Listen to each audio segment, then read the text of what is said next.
Boa tarde. Muito bem-vindos ao ciclo de conferências Fidelidade na Culturgest. Hoje sobre o tema Diversidades e Inclusão. Pedimos que suba ao palco o Sr. Dr. Rogério Campos Henriques, Presidente da Comissão Executiva da Fidelidade.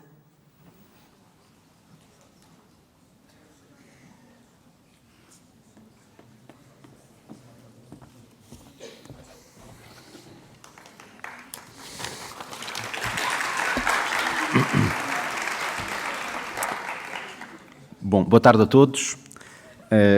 Antes de mais, sejam bem-vindos ao segundo dia das conferências Fidelidade, hoje, como sabem, dedicado à diversidade e à inclusão. Vou fazer apenas aqui uma breve introdução. Nós escolhemos estas temáticas, ontem e hoje, de forma muito consciente. São temas que são difíceis, são complexos e que muitas vezes são tratados com alguma superficialidade e até sem o investimento que seria necessário. Olhando para a qualidade dos intervenientes nestas conferências, eu acho que dá para perceber que nós escolhemos, eu acho que podemos dizê-lo, o difícil caminho da qualidade mais do que da facilidade. E essa escolha também, como sabem, às vezes é difícil, é uma escolha sempre desafiante. Escolhemos também como título das conferências o verbo mudar. É um verbo forte e que implica e deve implicar uma ação imediata, porque, sinceramente, nós, na Fidelidade, não vemos outra alternativa que não seja mudar. Temos que mudar, temos mesmo que mudar, e todos, empresas, cidadãos, Estado, universidades, enfim, toda a nossa comunidade. E temos que ter a coragem de o fazer já. Temos que ter a coragem de mudar já. Do ponto de vista climático, que abordámos ontem, e depois do excelente conteúdo das conferências, que certo puderam assistir, eu não tenho muito a acrescentar. A urgência do ponto de vista climático é tão óbvia, é tão evidente, é tão grande, que não há de facto mais tempo a perder. No outro dia, e eu de vez em quando uso um pouco essa expressão, no outro dia li uma frase de um antigo CEO de uma seguradora muito conhecida mundialmente, que reflete muito bem a visão das seguradoras sobre a urgência climática. E a frase é: um mundo 4 graus mais quente será impossível de segurar, por todos os impactos, naturalmente, que vai ter na forma como vivemos. Esta frase, de facto, é uma frase muito forte e acho que diz quase tudo sobre esta matéria. Mas se a conferência de ontem era urgente, se assim se pode dizer, a de hoje, sobre diversidade e inclusão, também não deixa de o ser. E não deixa de o ser porque a mudança, seja ela climática ou outra qualquer, só pode ser feita por pessoas, por todos nós. Serão as pessoas, têm que ser as pessoas, o motor último das mudanças que teremos que fazer na nossa sociedade. São verdadeiramente as pessoas que são o indutor de tudo aquilo que precisamos de fazer para proteger o nosso futuro. Sobre a conferência de hoje, eu estou expectante, eu diria, sobre o conteúdo dos painéis desta tarde. Já me disseram que amanhã correu particularmente bem, as workshops correram particularmente bem. E vamos falar, no primeiro painel, de criatividade e inovação, que são palavras que estão, eu diria, dentro, ou embebidas dentro do ADN da Fidelidade, que é uma empresa que se orgulha de ser inovadora há mais de 200 anos. De seguida, vamos depois fazer um debate sobre o papel da meritocracia e a sua relação, o seu equilíbrio, por vezes fino e difícil, com a necessidade de diversidade dentro das organizações. Este será provavelmente o painel mais animado, diria eu. E para fechar, vamos conhecer uma história e um projeto fantásticos que se passam em São Paulo, no Brasil, mas que são emblemáticos e, se calhar, uma metáfora muito boa, uma metáfora perfeita para as mudanças que nós temos que ajudar a materializar na nossa sociedade. Não me alongo muito mais, porque, de facto, eu também quero que a conferência comece. Termino só dizendo que, na Fidelidade, nós queremos ser sempre parte da solução e não parte do problema. Nós estamos cá há mais de 200 anos, porque achamos que temos um propósito maior. E este propósito é para que a vida não pare. Nós, enquanto seguradora, existimos para que a vida de todos e de cada um de nós não pare. E acreditamos muito na sustentabilidade imperiosa, na sustentabilidade social e na importância que a sustentabilidade social tem. Trabalhamos e apoiamos muitas iniciativas neste campo, desde há muito tempo, quer com políticas de responsabilidade social ativas, como é o caso do nosso prémio Fidelidade Comunidade, quer com políticas fortes de inclusão e diversidade na nossa organização, quer com práticas de negócio que queremos sejam cada vez mais sustentáveis. E a organização destas conferências, de certa forma, é apenas mais um exemplo deste nosso forte compromisso com a sustentabilidade e sobretudo, com a mudança que queremos ajudar, com a mudança que queremos incentivar a materializar na nossa sociedade. Espero, naturalmente, que esta conferência esteja à altura das vossas expectativas, que naturalmente são elevadas, e desejo-vos a todos uma boa conferência. Muito obrigado.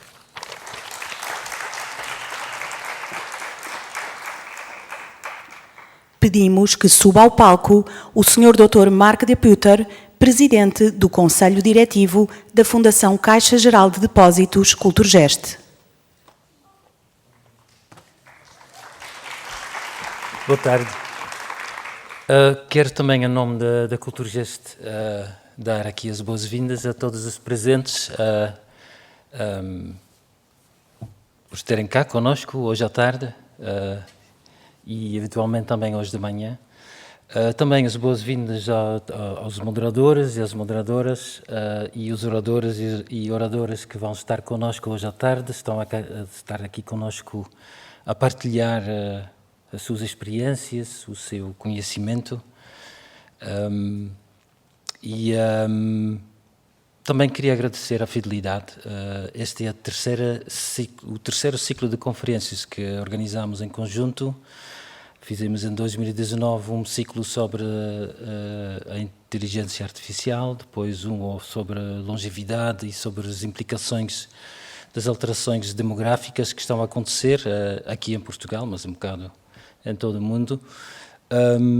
Foram conferências que tiveram, no seu tempo, um grande sucesso, foram vistos por mais de 15 mil pessoas, em parte presencial, em parte online.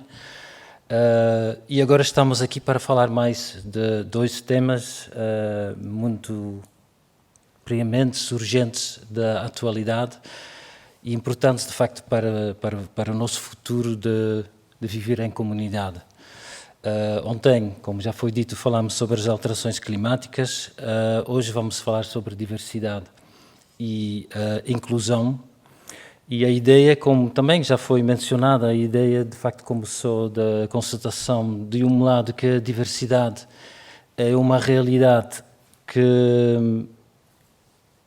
se impõe um bocado a nossa maneira de viver, as nossas sociedades. Claro que a diversidade é uma característica de qualquer sociedade, ou seja, não é uma coisa nova, mas é verdade também que nas últimas décadas a diversidade das nossas sociedades, aqui na Europa, mas não só, tem crescido de forma exponencial e agora percebemos que é uma realidade com a qual temos que aprender a viver e temos que reconhecer a sua importância.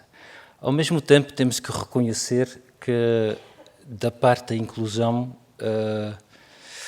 é importante que estamos a falar sobre o assunto, que o assunto está a ser cada vez mais falado em termos políticos, em termos sociais, no debate público, mas temos que reconhecer que ainda estamos no início do caminho, ainda há muito trabalho por fazer, e por isso eu e nós aqui na Culturgest, em conjunto com os nossos parceiros de fidelidade, estamos muito contentes de poder debater estes assuntos aqui em conjunto com pessoas, como já disse, que têm experiência, que têm know-how, que têm vivência nestes temas. Espero que seja uma tarde muito inspiradora para nós todos e, pronto, mais uma vez, obrigado pela presença.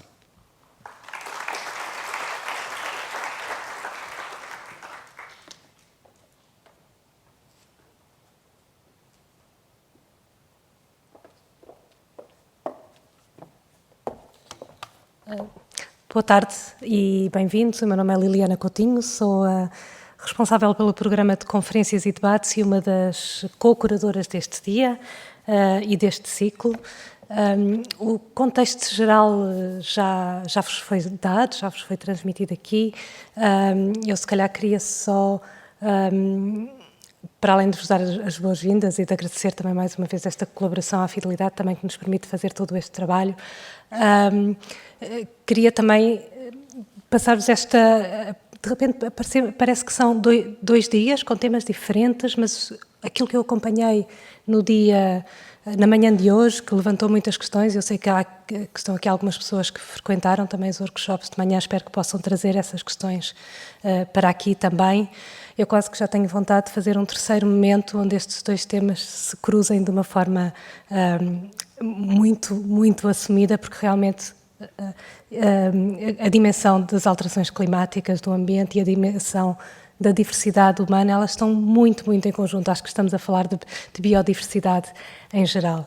Eu vou passar a palavra, entretanto, ao Diogo Vieira da Silva, que tem experiência em pensar, em fazer também em torno desta ideia de diversidade e de inclusão, e a quem desafiamos o pensar connosco um dia para pensar as várias... Isto é um tema que não se esgota num dia, é um tema muito grande. Conseguimos, como hoje foi dito num dos workshops da manhã, conseguimos levantar algumas pontas que deixam vontade de continuar a discutir, mas pedimos para o Diogo pensar connosco um dia onde abrisse o leque desta questão da diversidade. Portanto, eu vou passar ao Diogo e muito obrigado por teres aceitado este desafio de trabalhar connosco.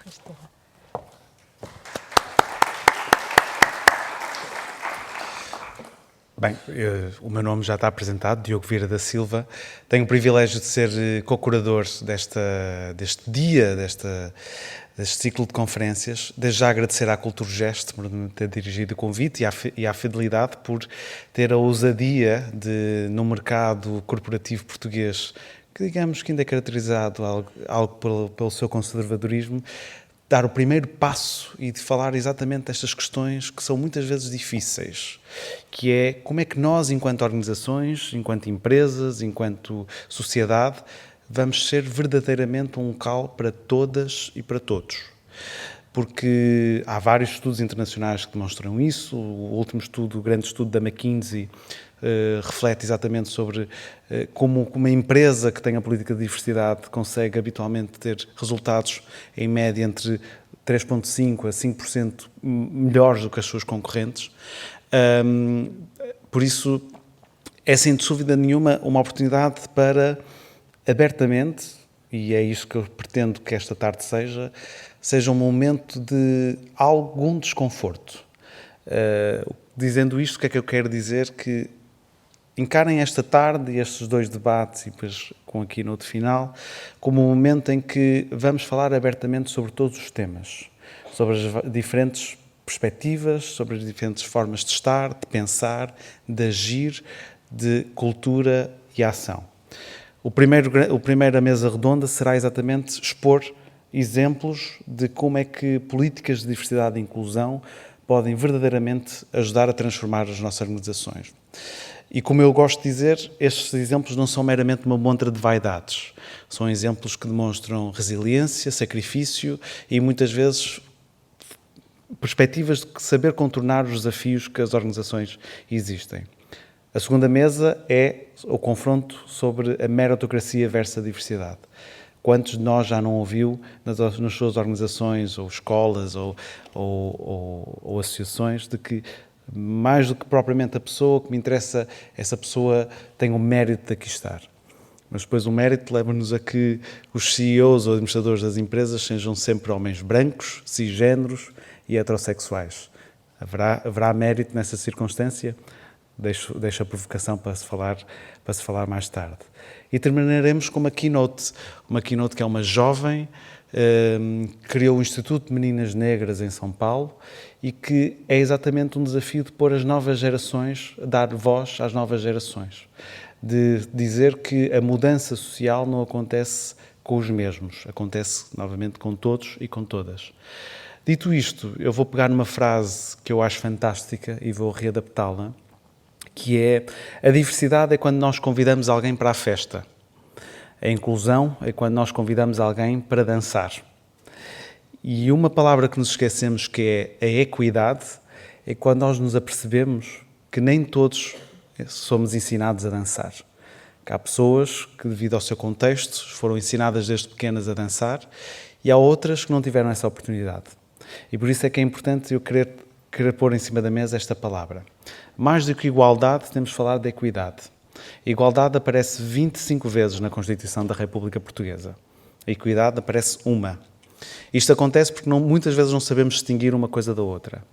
A igualdade é aquilo que nos permite ser socialmente iguais, aquilo que nos garante na lei na não discriminação. Mas a equidade é aquilo que nos permite alcançar oportunidades e termos o acesso ao mesmo patamar de oportunidades. E é disso que vamos falar esta tarde, porque no fundo o que estamos a falar é de liberdade. Liberdade de sermos nós mesmos, liberdade de sermos criativos, liberdade de mudar. Obrigado.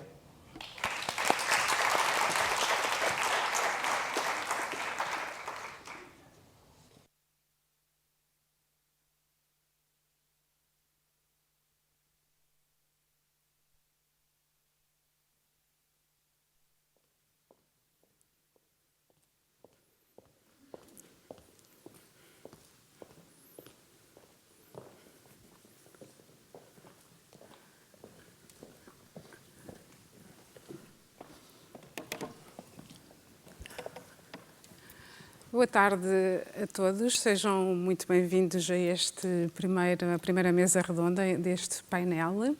Antes de mais, muito obrigada pelo convite. Eu sou Cristina Martins de Barros, sou responsável pelo IRH. O IRH é o Instituto de Informação em Recursos Humanos, que, entre outras atividades, também tem a IRH Magazine, que eu recomendo que comprem. E outras atividades, somos um bocadinho o ponto de encontro para toda a profissão de recursos humanos em Portugal. E em meu nome e da RH Magazine, muito obrigada à Culturgest pelo convite e muito obrigada à Fidelidade por apoiar esta iniciativa.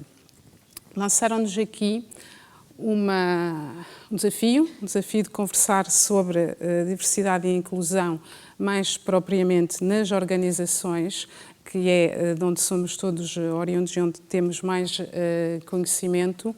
E antes de começarmos propriamente o debate, eu vou apresentar aqui o meu painel, um painel de luxo com excelentes casos de iniciativas para apoiar a diversidade e a inclusão, e concordo inteiramente com o Diogo que acabou de falar, e a equidade.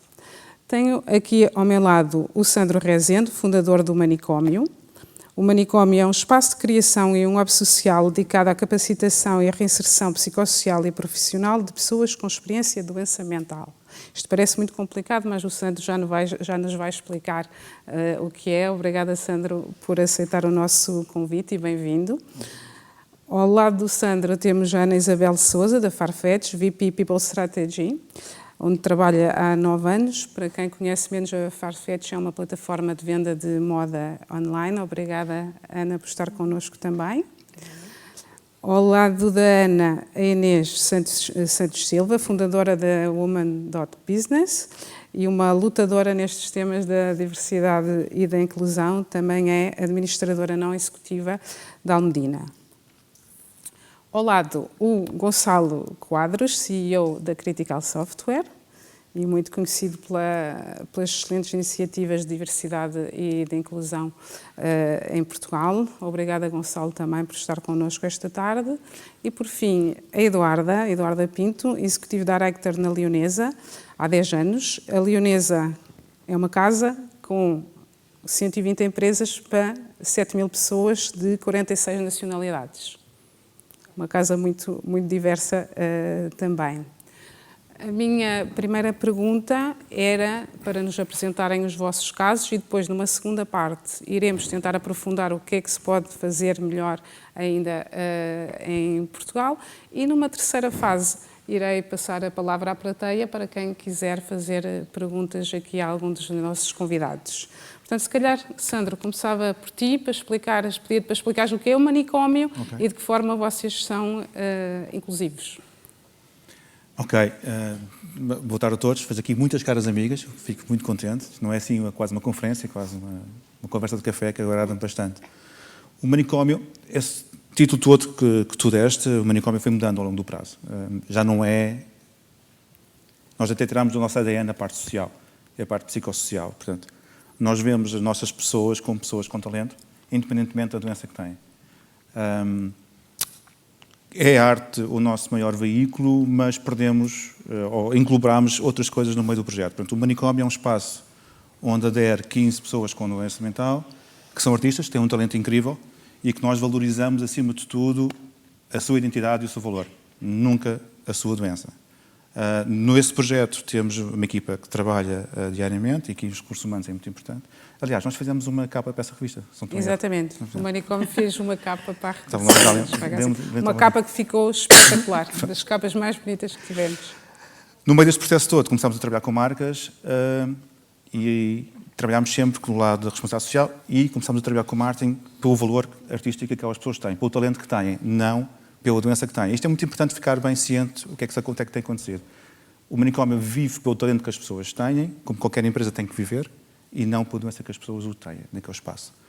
Abrimos uma empresa de design, trabalhamos com museus, trabalhamos com galerias, fizemos aqui um círculo de exposições com a Fidelidade Arte, com o apoio aqui da Ana e da Feliz Belo, que foram muito importantes neste processo, que tivemos foi bastante reconhecido a nível crítico. Tivemos, felizmente, sempre 5 estrelas de luxo no Expresso, que deu uma grande legitimidade àqueles artistas que já o tinham. A legitimidade, mas foi promovido na área também jornalística. Trabalhamos com entidades como a ONU, como a OMS, numa linguagem... eu não vou dizer a palavra inclusiva nem diversidade. A linguagem tem que ser. Eu acho que esta coisa da inclusividade e da diversidade, claro que sim, mas isto é direitos humanos. Qualquer um de nós, dentro do nosso trabalho, tem esse direito. Portanto, e é assim que nós vimos dentro do processo de trabalho do manicômio. É uma questão de direitos humanos, de respeito um pelo outro. E trabalhamos este valor todo em instituições, museus, galerias, com a ONU, com a OMS, com várias empresas. E, acima de tudo, um ato muito ativismo de como se deve falar em locais de trabalho, em hospitais, em galerias, em espaços. De um lado, muito de direitos humanos e não apenas da diversidade e da inclusividade. E insistem muito no ponto que são artistas antes de ser pessoas com uma doença mental. Antes de ser artistas são pessoas, têm a sua identidade e que geralmente nós perdemos esta identidade. Eu vou falar, mas depois ninguém consegue falar. Eu estou a controlar o tempo, não te preocupes. Isto é uma coisa muito básica. Vou fazer aqui uma analogia com vocês todos aqui para nós percebermos um bocadinho. E vou-te usar como exemplo. Se esta senhora tiver um problema de alcoolismo, né, desde criança, os pais vão achar que ela tem um problema de alcoolismo. Esta senhora vai ao médico e o médico vai dizer: tu tens um problema de alcoolismo, temos que tratar o teu problema de alcoolismo. E vai para o centro de oncologia. E o centro de oncologia está com todas pessoas com problema de alcoolismo e estamos a falar sobre isto. E o que é que acontece? No processo de crescimento, é o alcoolismo a parte principal. Isto acontece com a doença mental. Porque quando as pessoas vêm ter comigo a primeira vez, a primeira coisa que falam é a sua doença. Mas antes de haver uma doença, há uma identidade. E há um valor. Claro. E é isso nós trabalhamos. A sua identidade e o seu valor. E ao fazer isto, estamos a trabalhar a doença. Muito bem. Pronto, não sei se consegui explicar assim mais ou menos. Acho que sim. Ana, Farfetch, uma empresa, falávamos já há pouco, 4.000 colaboradores em Portugal. Sim, 3.000 em Portugal. 3.000 em Portugal, quantos lá fora? Sim, nós somos cerca de mais de 6.000 colaboradores a nível global, a nível mundial. Temos mais de 90 nacionalidades diferentes e, portanto, aqui a questão cultural e de diferenças acontece de uma forma muito espontânea, muito orgânica. Nós temos uma estratégia de sustentabilidade e temos uma área de sustentabilidade dentro da empresa que tem um pilar que é o Positively Inclusive, ou seja, esta questão da inclusão. O Diogo falou também desta questão da equidade e, de facto, aquilo que nós chamamos é a diversidade, equidade e inclusão. E cada vez mais fala-se mais até na questão do belonging, não é? O sentimento de pertença, muito ligado aqui à questão dos direitos humanos. Portanto, nós temos é que nos sentirmos que temos uma casa, sentir que estamos bem num determinado contexto. Portanto, nós temos vindo a fazer um caminho que ainda tem muito temos muito caminho para percorrer ainda. Até porque, tendo em conta, nós estamos nos Estados Unidos, localizados em UK, em Portugal, na China, no Japão, em Middle East, e portanto, no Brasil, portanto, quando nós pensamos nisto, o nível de maturidade dentro destes temas é muito diferente. E, portanto, como é que nós conseguimos criar aqui uma estratégia que seja global, mas que faça sentido também para estas regiões? Portanto, como estávamos a dizer, Positivo e Inclusive é a nossa estratégia. Nós, quando pensamos nesta questão da diversidade, equidade e inclusão, pensamos sempre em 2 eixos. O eixo negócio E nesse caso, a Farfetch, sendo uma plataforma para a moda de luxo, pensa também muito naquilo que são os designers que traz para a plataforma, a curadoria que faz, as boutiques que utiliza e, portanto, tudo isso está dentro daquilo que é a estratégia do próprio negócio. E depois temos, então, a vertente de pessoas. E na vertente de pessoas é tudo o que nós podemos fazer dentro da iniciativas que podemos ter para que as pessoas se sintam bem. Há um aspecto que é muito importante. Eu costumo dizer que temos muita sorte na Farfetch, porque isto começa com lideranças de topo. E, portanto, nós temos a sorte de termos um CEO, que é o José Neves, que é das pessoas mais humanas que alguma vez conheci. E, portanto, estes temas são muito fáceis de serem trabalhados, porque não há resistência e, pelo contrário, há um role model. Desculpem que nós de vez em quando falamos com as pessoas de inglês e depois às vezes é difícil de encontrar a palavra. Obrigada. Por exemplo. Portanto, as coisas tornam-se muito mais fáceis. E, portanto, quando nós temos uma liderança, executivos de topo, em que estes temas são importantes, é muito mais fácil, de facto, de conseguir implementar. Projetos que nós temos implementado. A primeira coisa que nós fizemos é ouvir as pessoas. E, portanto, ouvir verdadeiramente e de coração aberto. Todos nós temos enviesamentos, todos nós temos as nossas formas e leituras de olhar para os outros e deve começar em nós e colocar-nos em causa. Não é? E neste caminho, eu própria, eu sou psicóloga clínica de formação, estudo destas questões todas dos enviesamentos e das percepções que temos dos outros. Eu própria tive enviesamentos ao longo deste caminho, eu própria questionei-me ao longo deste caminho, se calhar podemos falar mais à frente sobre, se calhar, este caminho mais pessoal. Mas tem que começar, de facto, em nós, assumir que isso existe, portanto, não é dizer, não há discriminação nenhuma, ou, por exemplo, em Portugal, não existe racismo, ou não existe discriminação com determinados grupos, porque isso existe, não é? E existe, às vezes, nas microagressões, nas brincadeirinhas, nos nossos ditados populares, que ainda são muito fortes e às vezes podemos não ter essa noção, mas isso acontece. Portanto, aquilo que nós fizemos foi realmente ouvir as nossas pessoas e, de uma forma orgânica, foram surgindo comunidades. Portanto, nós temos cerca de 10 comunidades.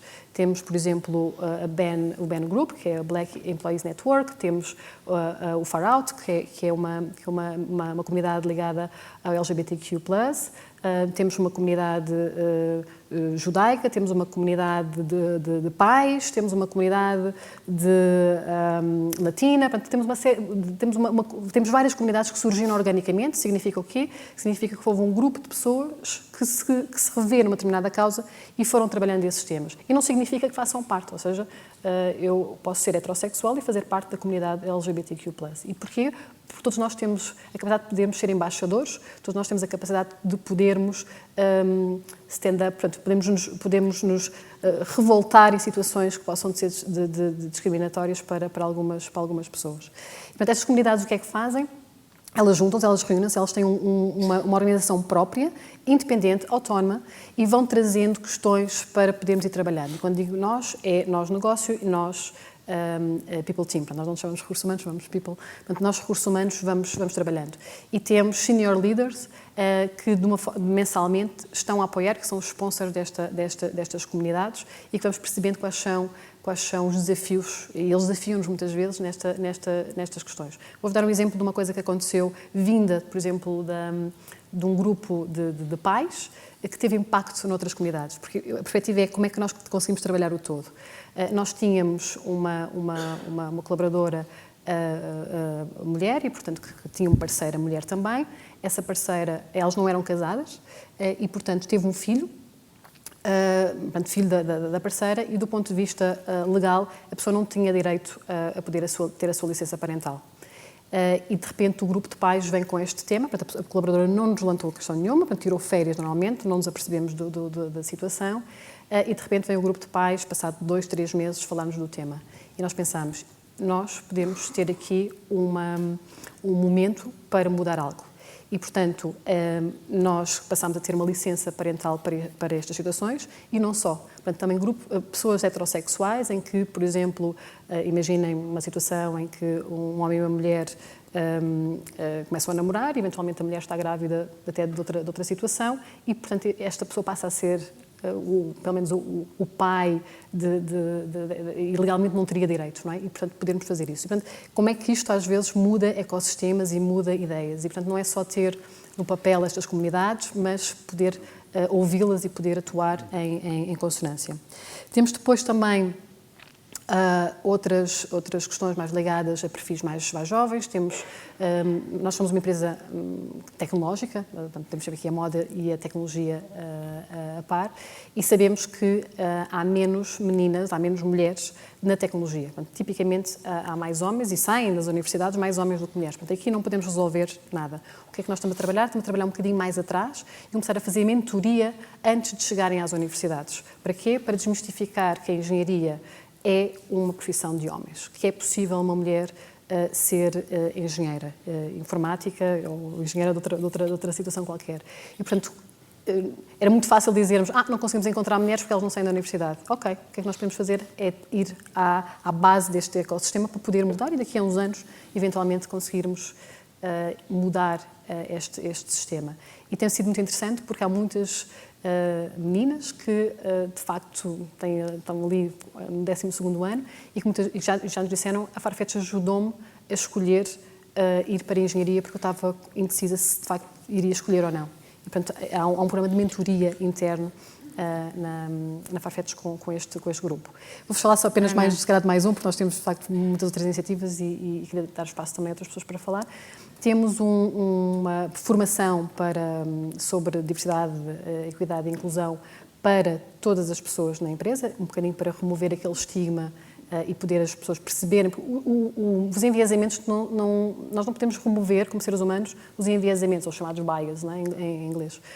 O que nós podemos fazer é ter consciência deles e perceber que num determinado contexto, que eventualmente nós temos um bias e que estarmos mais alerta dessa situação. Porque nós, como seres humanos, temos percepções e criamos percepções muito rapidamente. Nós temos, neste momento, também a decorrer um programa de sponsorship, não é de mentoria, é de sponsorship. Já vos vou dizer qual é a diferença de mentoria e sponsorship. Para minorias, neste momento o piloto é para a comunidade negra e temos senior leaders, lideranças de séniores, em que tem são grupos de alta performance. Portanto, identificámos cerca de 10 pessoas globalmente da comunidade negra e temos um senior leader, então, que tem esse sponsorship. E qual é a função deste sponsor? É poder identificar e poder criar redes de suporte para estas pessoas. E perguntam agora a vocês, isto tem a ver também com o tal caminho que se percorre, mas porquê negros e não outros? Não há nenhum programa que seja único para as pessoas todas. Vocês pensarem no vosso desenvolvimento, ao longo dos anos, quem é líder teve vários programas sobre liderança, temos vários programas sobre empatia, sobre isto, sobre aquilo, e, portanto, a importância de haver também programas específicos para determinadas comunidades é importante. Porquê? Porque as necessidades são diferentes. E quem está do outro lado, muitas vezes não se apercebe porque nunca passou por necessidades. E há, de facto, esta questão das oportunidades que temos que criar às pessoas. Não é passarem à frente, não é dar aqui ter uma discriminação positiva, é criar as oportunidades e criar o contexto que permita às pessoas florescerem e desenvolverem o seu potencial.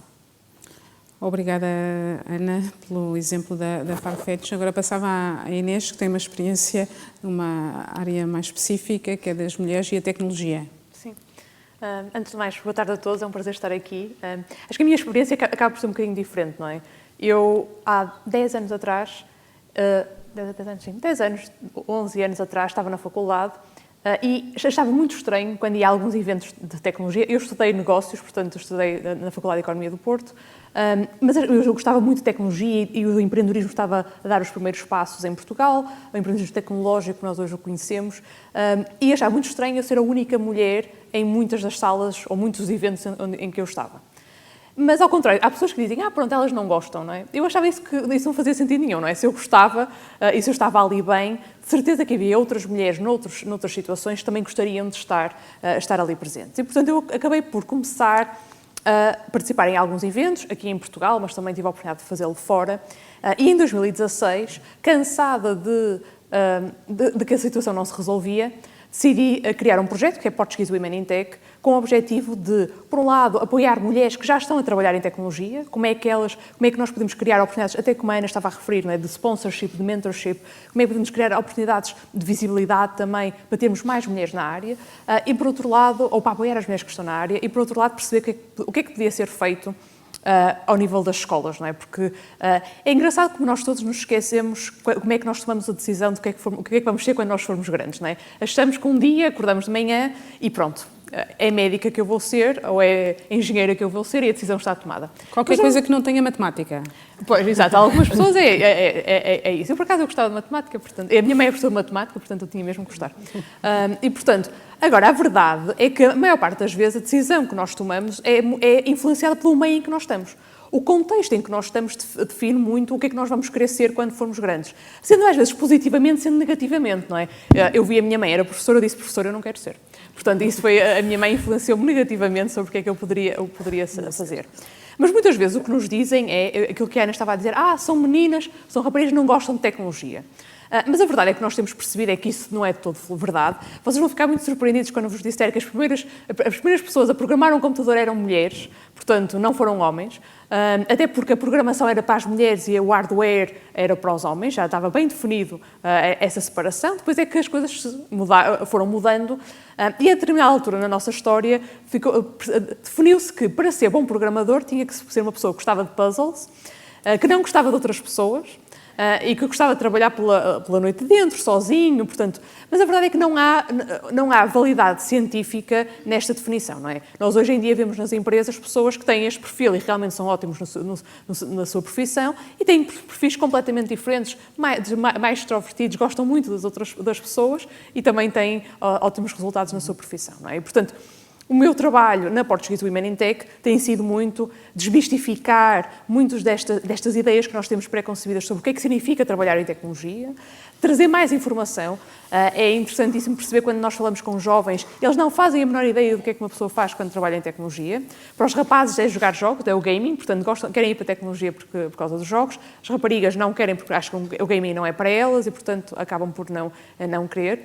E, portanto, faço muito esse trabalho e muito trabalho também de sensibilização das organizações para perceber que medidas e que ideias que se podem implementar para promovermos empresas mais diversas, inclusivas e que realmente com um maior espírito de pertença. Hoje em dia este é um tema que acaba por se falar muito mais, não é? Quando nós começamos em 2016 ainda falava-se muito menos do tema, já se começava a falar, mas ainda muito menos, e portanto desde então nós sentimos claramente um salto muito grande ao nível de conversarmos sobre o tema da diversidade. Eu trabalho muito a questão da diversidade de género, obviamente que a diversidade é muito mais alargada do que isso, mas eu trabalho especificamente a diversidade de género, mas hoje em dia faz-se muito mais, as empresas estão muito mais capacitadas também para trabalhar essa área. Agora, mais recentemente, este ano, lancei um novo projeto, porque a verdade é que nós acabamos por fechar o tema da diversidade muito na questão do talento, não é? Portanto, as pessoas que trabalham na organização, como é que nós as apoiamos na questão para termos uma organização diversa, inclusiva, de forma que elas se sintam bem, consigam dar o seu melhor, consigam ter uma boa qualidade de vida, etc. Mas a verdade é que nós, enquanto as organizações podem fazer mais do que isso. E, portanto, lancei o projeto que é o Women.Business, porque descobri uma estatística que me surpreendeu muito, que é 30% das empresas a nível mundial são detidas por mulheres, em Portugal é 32%, mas apenas 1% das compras de bens e serviços por parte das grandes empresas vai para empresas detidas por mulheres. O que nós estamos a dizer é que claramente aqui há uma oportunidade muito grande, não é? As grandes empresas têm uma possibilidade de influenciar o mercado, no sentido de comprarem produtos e bens e serviços a um ecossistema de uma economia local, obviamente depois mais do que isso, mas no mínimo influenciar a economia local, proporcionando mais negócio, mas a verdade é que os negócios tidos por mulheres não estão a usufruir dessas possibilidades. Há muitos motivos para isso acontecer.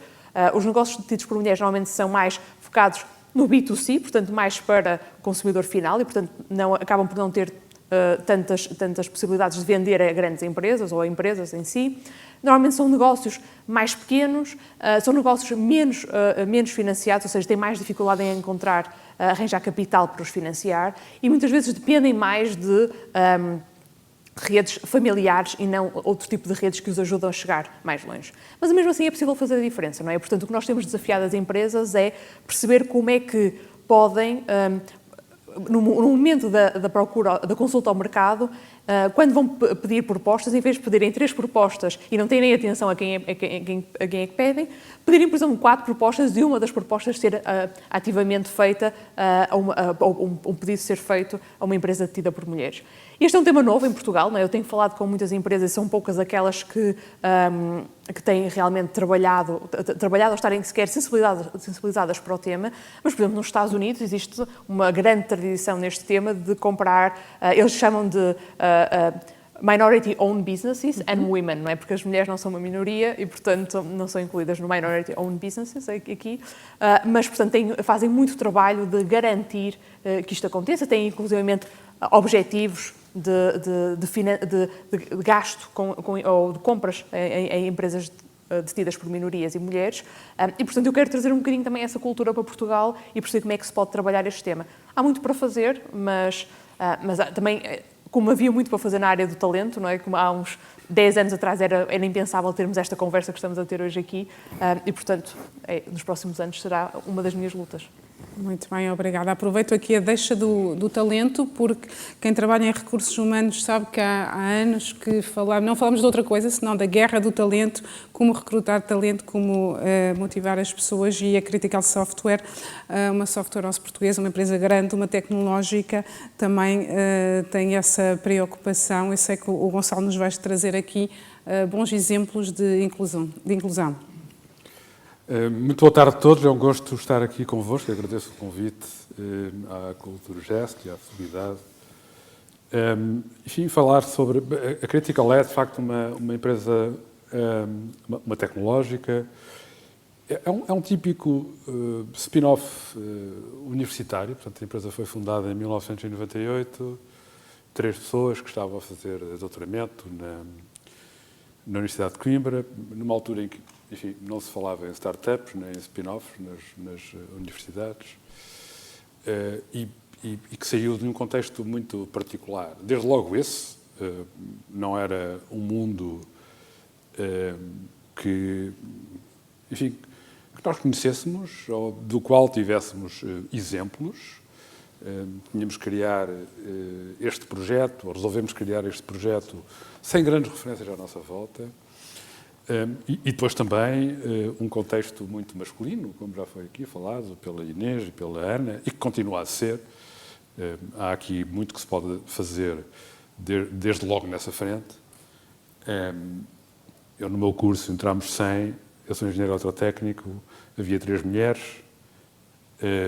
Devo dizer-vos que a minha filha, uma das minhas filhas também é engenheira eletrotécnica e era uma de 3 mulheres no curso. E, portanto, não houve, em 25 anos, não houve praticamente alteração nenhuma neste padrão, o que é verdadeiramente surpreendente, porque esta é uma área de pleno emprego, com carreiras, acho eu, muito interessante. Mas eu devo dizer que a diversidade e a inclusão, falar de diversidade é falar de inclusão, foi sempre um tema muito importante para nós, não apenas pela forma como nós olhamos para o mundo, é evidente que a justiça social, a equidade, a igualdade de oportunidades são aspectos que nos devem preocupar a todos, e desde logo a quem gera uma empresa, mas também porque, obviamente, nós estamos num mundo muito competitivo e precisamos de garantir o máximo desempenho da nossa empresa. E não há nenhuma dúvida que nós, sem promovermos a diversidade e a inclusão, não podemos aspirar, em qualquer coisa que façamos, e também numa empresa, ao máximo do nosso desempenho. Notem, no caso da Critical, como na generalidade das empresas e nas que aqui estão hoje, há 2 pilares essenciais para nós sermos competitivos. Um deles é o conhecimento e o outro a criatividade. Construir conhecimento, promover a criatividade é chave para nós nos posicionarmos bem nesta batalha da competição. Construir conhecimento implica interação, partilha, implica discussão, implica argumentação, contra-argumentação, implica curiosidade. Curiosidade desde logo pelo que os outros nos trazem, pelos desafios que nos fazem, pelas ideias que nos trazem. E isto só acontece se houver diversidade. Se todos pensarmos da mesma maneira, nós não geramos esta interação, esta argumentação e contra-argumentação, esta partilha que é essencial para construir conhecimento. E o mesmo acontece com a criatividade. Se quisermos promover a criatividade, não é possível ser criativo se não houver interação. Uma interação, aliás, disruptiva, tempestuosa. É bom dizer que quem é criativo, se estiver num contexto muito regulado, se não sentir aquilo que é necessário para pensar de forma diferente, para disromper, se não perceber que no sítio onde está, a comunidade a que pertence, não aceita as suas ideias que são diferentes, que são disruptivas, então, se ele sentir isso, equilibra-se. Portanto, a construção de conhecimento e a promoção da criatividade numa qualquer comunidade está muitíssimo correlacionada com este fator da diversidade. Talvez por isso, eu diria que um dos primeiros passos que demos dentro de uma organização como a nossa, nesta promoção, era o combate ao inbreeding, que aliás era um tema muito óbvio para mim, porque eu vinha de uma universidade e o inbreeding nas nossas universidades é uma coisa brutal, ainda hoje. E nós achávamos que esse inbreeding, que no fundo é o oposto à diversidade, acontece quase com naturalidade, designadamente num contexto que era o nosso contexto, o contexto português, que era o que nós conhecíamos, não é? Portanto, as tribos emergem naturalmente dentro de uma comunidade. E as tribos é um conjunto de pessoas que se dão particularmente bem porque pensam da mesma maneira, olham para as coisas da mesma maneira. E, portanto, para nós era muitíssimo importante garantir que isso não acontecia, e isso implicava refrescar, renovar, garantir que não nos entronizamos nas posições. Desde logo, o CEO. Combater o culto da personalidade.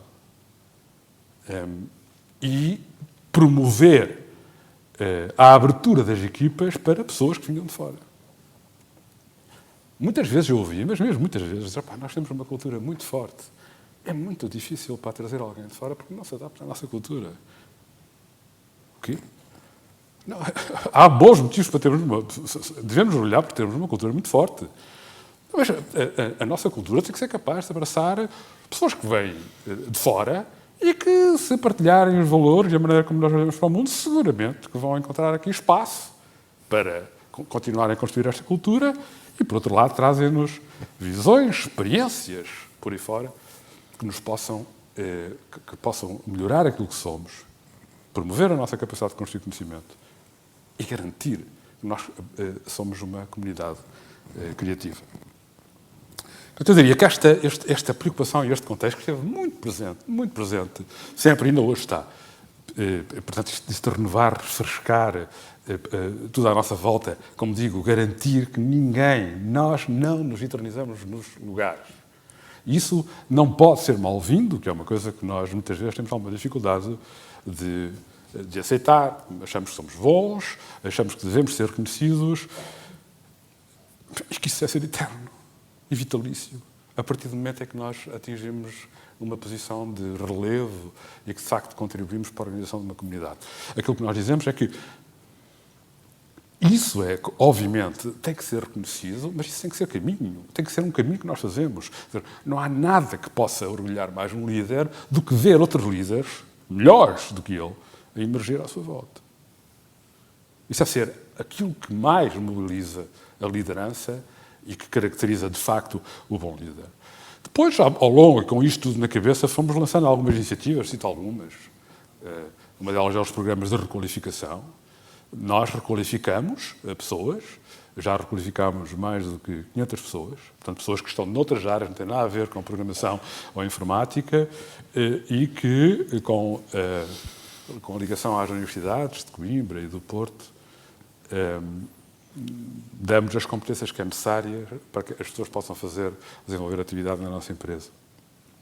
Requalificámos muitas pessoas, que são pessoas que vêm com experiências e com um mundo completamente diferente para dentro das nossas organizações. Portanto, é uma forma de trazermos esse mundo e essa experiência e de combatermos a tal formação das tribos que há pouco vos referia.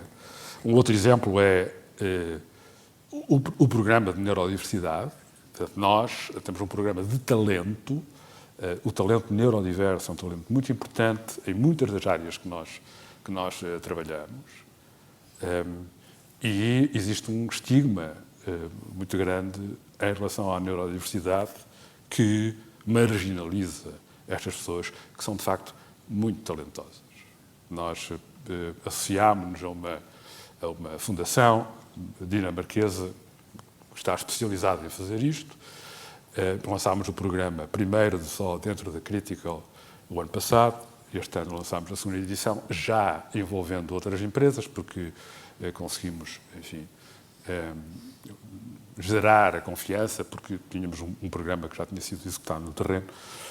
O ano passado incluímos nas nossas equipas 7 pessoas neurodiversas. Este ano queremos formar e integrar 15 pessoas em várias empresas. A Critical integrará 4, outras empresas integrarão as restantes.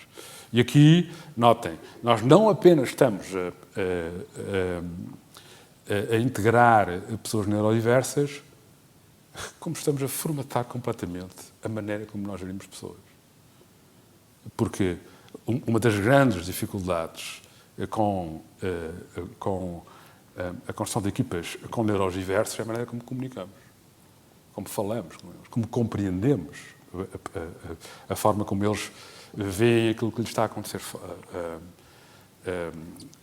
à sua volta. Ora, esse tipo de dificuldades, a comunicação, o termos que compreender determinadas reações, o termos que garantir que aquilo que queremos dizer é bem compreendido, o que temos a relação com esses aspectos muito especiais, melhora-nos a todos, enquanto pessoas e seguramente enquanto gestores de pessoas. E isso tem sido uma experiência incrível. Como digo, não apenas porque temos pessoas neurodiversas. Peço desculpa, estou aqui a tentar gerir o tema. Realmente, essa vossa experiência, e já sabes, porque falámos disso antes, é absolutamente fabuloso, que, dito se calhar de outra forma, vocês foram buscar pessoas neuroatípicas, ou seja, autistas Asperger, na maior parte deles, autistas Asperger que têm algumas, portanto, pessoas autistas, os Asperger são pessoas, a inteligência deles é uma inteligência normal ou acima da média e são muito bons para se concentrarem em algumas tarefas, são pessoas muito quadradas, muito certas, e vocês permitiram-lhes ter formação para serem programadores, e foi nessas funções que os incluíram na Critical e agora noutras empresas da região de Coimbra, certo? Certo, não só da região de Coimbra. Não só da região de Coimbra, obviamente. E é um programa único em Portugal e que está, ou seja, é uma coisa, talvez o diga porque assim, tenho um filho Asperger, portanto a mim toca-me especialmente, mas é uma população que é enorme e que está deixada muito de parte e tem ali imenso potencial e parabéns à Critical pelo São pessoas notáveis e que, de facto, trazem um conjunto de competências que não é vulgar encontrar, a capacidade de se focarem, de olharem para o detalhe, de reconhecerem padrões, mas também aspectos como a lealdade São espetaculares. Tenho lá um em casa. E portanto, isso é de facto muito bom. Já agora, só para terminar, nós estamos a trabalhar no nosso Manifesto de Diversidade, estamos a trabalhar com a SPIC, que é uma empresa que nos dá muita confiança neste domínio da inclusão e da diversidade, e com isso queremos dar um passo em frente, não é? Portanto, agora envolver toda a nossa comunidade para perceber, ok, nós temos vindo a fazer este caminho, que vos pus aqui muito rapidamente, e agora, isto é um caminho, não termina, não é? Para onde é que devemos ir? O que é que devemos fazer? Então, já voltamos a ti.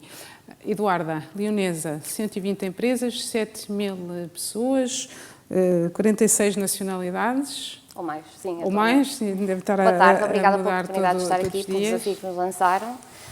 Sim, de facto, o Leonesa Business Hub, como o próprio nome indica, é um business hub, mas mais do que ser um espaço para trabalhar, é um espaço para viver.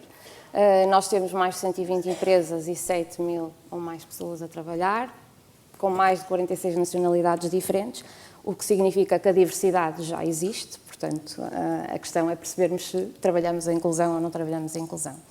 E apesar de estarmos na área do real estate, na verdade nós não nos revemos nesta área, desde cedo compreendemos que as empresas e as pessoas estarão em locais onde está talento, onde está pessoas, e portanto o nosso foco é todo para as pessoas e para o talento, e isto foi se tornando cada vez mais uma paixão, ao ponto de que hoje a nossa missão de facto é promover a felicidade sustentável no espaço Leonesa Business Hub. E promover a felicidade implica promover também a sustentabilidade social, o que significa que promover também a inclusão e a diversidade. E, portanto, nós criamos uma espécie de uma ferramenta, que nós chamamos, uma framework, uma pirâmide da felicidade, que na prática, apesar de ser uma pirâmide, não trabalha hierarquias, mas trabalha processos nas suas diferentes abordagens. Isto significa que o nosso trabalho vai desde as infraestruturas que nós temos, comuns, áreas verdes, espaços que são utilizados e vividos por estas pessoas que lá estão todos os dias, como depois nos escritórios, como a seguir nas relações interpessoais e nas iniciativas que fazemos com stakeholders externos, com as universidades e com outro tipo de entidades. Quando nós pensamos na felicidade e quando trabalhamos a felicidade, percebemos que a felicidade impacta verdadeiramente na criatividade e na produtividade das pessoas, e promover felicidade implica promover a inclusão. Então, como é que, tendo lá 46 nacionalidades diferentes, nós poderíamos também trabalhar a inclusão?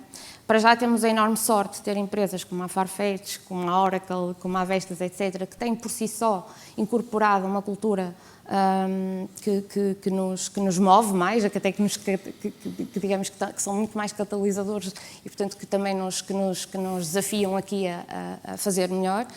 E perceber que nós teríamos que, de alguma forma, dar a conhecer estas nacionalidades e conseguir que as pessoas partilhassem aquilo que era a cultura delas em diferentes iniciativas que íamos promovendo. E, portanto, nas mais diversas iniciativas que fazemos, temos iniciativas que visam dar a conhecer o país e a cultura de cada um deles. Imaginem, por exemplo, às vezes à quarta-feira temos programas de show cooking, em que cada um traz uma sobremesa da sua cultura, e, portanto, isso é suficiente para as pessoas promover desde logo uma conversa e um network sobre o que é típico, o que é que acontece na minha cultura em Itália, ou em Espanha, ou na próxima semana Brasil, etc. Por outro lado, iniciativas que promovam também, como é o caso da Portuguesa Humanitec, que já lá foi falar este ano, e com certeza terá outras oportunidades para discutir o tema das mulheres no mercado do trabalho e outros temas. E, portanto, ao longo do tempo, nós fomos trabalhando a inclusão e a diversidade como também mais um elemento que promovia a felicidade. Para nós, a felicidade é a base de tudo o que nós vamos fazendo. E a arte é outra das componentes. E, portanto, quando nós fomos estudando o impacto que a arte, por exemplo, tinha nas pessoas, era brutal, e percebemos que estava no top 2 da produção de dopamina, e, portanto, isto significa que nós somos muito mais felizes quando temos o acesso à arte. E, a partir daqui, também promover a arte de diferentes culturas e tornar também cada vez mais inclusiva algumas pessoas que estavam na área, quer da parte do Business Hub, quer de algumas entidades que vamos convidando para mostrar os seus projetos, de diferentes etnias, de diferentes grupos, diria, minoritários, e para dar a conhecer aqui e a comunidade poder trabalhar um bocadinho mais em conjunto aquilo que poderia ser a inclusão. Obviamente que isto também implica que na nossa infraestrutura esteja dotada e que seja inclusiva para algumas minorias, e recentemente, por exemplo, promovemos um novo projeto numa área exterior grande que pretende ser muito identificado com o campus universitário, porque percebemos que a transição, muitas vezes, das universidades para as empresas fazem com que se perca muito talento, porque normalmente os jovens não encontram nas empresas um ambiente que seja muito idêntico àquilo que vêm preparados para trabalhar. E que percebemos que cometemos um enorme erro, porque de repente vimos uma pessoa com mobilidade reduzida, de facto aquilo cumpria tudo que era a legislação, mas era uma verdadeira quase que, como é que eu ia dizer, gincana, para poder atravessar de um lado ao outro e poder viver também o espaço. Portanto, de facto, isto tem que estar constantemente a ser trabalhado. É muito importante que nós também nos saibamos pôr no lugar que as outras pessoas têm e saber integrá-las o mais possível. Isso significa, naturalmente, pensar desde a base até aquilo que fazemos todos os dias. Depois também o trabalho, esse que a Ana ainda há pouco referia, na base, nas universidades. Nós temos diferentes protocolos e diferentes projetos com as universidades, em que fazemos com que quer as empresas que estão na Leonesa, quer as universidades tenham aqui pontos de encontro. Por um lado, as empresas têm a conhecer esta cultura e exemplos daquilo que se passa dentro de portas, dentro das empresas, e, portanto, estão desde logo a promover e a dar a conhecer a pessoas que iniciam a universidade aquilo que é a inclusão e a diversidade e os projetos e a possibilidade das mulheres estarem mais na área da tecnologia, entre outras coisas, e também o contrário, ou seja, as universidades poderem vir à Leonesa conforme vêm e dar a conhecer o trabalho que têm vindo a desenvolver. Muito bem, muito obrigada, Eduarda. Já vimos aqui que há excelentes exemplos, excelentes iniciativas para trabalhar, para avançar neste caminho que temos todos que fazer.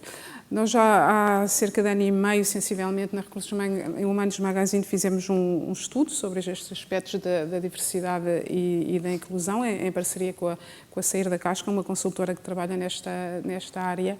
E a conclusão do artigo foi a deixa que o Diogo me tirou há bocado, ou seja, as empresas são cada vez mais diversas, ou seja, até convidam pessoas diferentes para vir para a empresa, convidam para a festa, mas depois, na hora de convidar para dançar, ou seja, onde é que estão essas pessoas? Faz-me lembrar um bocadinho a lei que obriga a ter mulheres nos conselhos de administração das grandes empresas, que às vezes isso acontece, até porque eu tenho amigas nesse caso, que convida-se uma mulher para vir ao conselho de administração porque temos que preencher as cotas, e isto acontece. O que é que nos falta, e o Diogo deu uma autorização para vos pôr aqui um bocadinho desconfortáveis, o que é que falta para não só receber estas pessoas diversas, porque há uma lei que obriga as grandes empresas a ter 2% de pessoas com deficiência, o que é que falta depois, o next step, para não ser só para cumprir a lei, ou porque fica bem no relatório de sustentabilidade, ou porque fica bem numa reportagem dizer que somos inclusivos? Quando é que vamos dar poder a essas pessoas? É para mim? É para todos, é para todos. Eu ao contrário, né? Eu não tenho pessoas normais. Pois, tu estragas-me aqui a média, tu não tens pessoas normais. Nem nunca tivemos esse problema, é uma coisa muito orgânica, portanto, nem nunca pensei em preencher algo com algo, portanto... Não, eu acho que aqui tu precisas ter lá pessoas normais também. Claro que temos, e são todas normais. Diversos, não pode ser para Agora, essa pergunta claramente não é para mim, mas tu precisas ser quem tem pessoas normais. Quem tem empresas mais formais e mais antigas, isto é um bocadinho mau agora, é que podem responder a isto. A minha não é antiga, portanto não. Eu quase que é aqui tão provocador, o que é isto de pessoas normais, não é? Portanto, nós temos as nossas individualidades e idiosincrasias e o que é isto de ser normal. O que é que eu acho que falta? Eu acho que esta questão da equidade é muito interessante, não é? Da questão de dar as oportunidades. Agora, quando as empresas, de facto, vamos pensar agora na questão de género, se calhar, um homem e uma mulher para a mesma posição e vai-se valorizar um determinado género em relação ao outro apenas porque tem que ser, e o outro género de facto tem mais competência, é aí que as coisas começam a ficar desvirtuadas. Portanto, é importante formar, é importante dar as oportunidades, mas depois, na questão de tomar a decisão, temos que ser justos, porque senão isto começa a ser... não é uma coisa orgânica e que se desenvolva. No entanto, é preciso medir, é preciso compreender o que é que está a acontecer e é preciso incluir nos diferentes níveis, ou no ciclo de vida falar de uma empresa, no ciclo de vida de um colaborador, é preciso incluir determinados momentos. Posso dar aquilo que nós temos vindo a fazer e que às vezes é controverso. Portanto, nos Estados Unidos ou no UK é muito normal, num processo de candidatura, fazer perguntas do ponto de vista até da orientação sexual, da sua etnia, do seu background educacional. E é muito normal, porquê? Porque nós precisamos de perceber num pipeline, ou seja, Pipeline. É pipeline, não é? Pipeline de recrutamento. O funil, isso. O funil das candidaturas, não é? Desde que recebemos até que a pessoa, o processo de entrevista, até que há a tomada de decisão. E é importante perceber se perdemos pessoas no longo do caminho, percebemos se somos uma empresa que até é atrativa logo à entrada para determinadas pessoas. Enquanto que em Portugal, portanto, quando nós lançámos isso, houve logo ali um caos e porque é que estão a perguntar isto estamos a discriminar pessoas.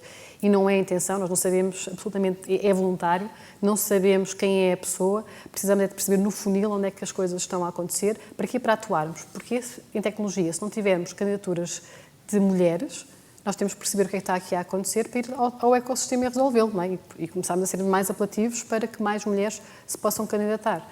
E, portanto, essa é a importância. E depois, internamente, também lançámos um questionário que também temos que perceber qual é a nossa população. Isto porquê? Porque se nós queremos criar momentos únicos e temos que criar um espaço psicologicamente seguro para as nossas pessoas, poder alguém, por exemplo, vou-vos dar um exemplo de uma coisa que foi muito interessante que aconteceu, inclusive esta semana. Nós temos o onboarding de pessoas a cada 15 dias e neste momento temos um onboarding que é global. E, pronto,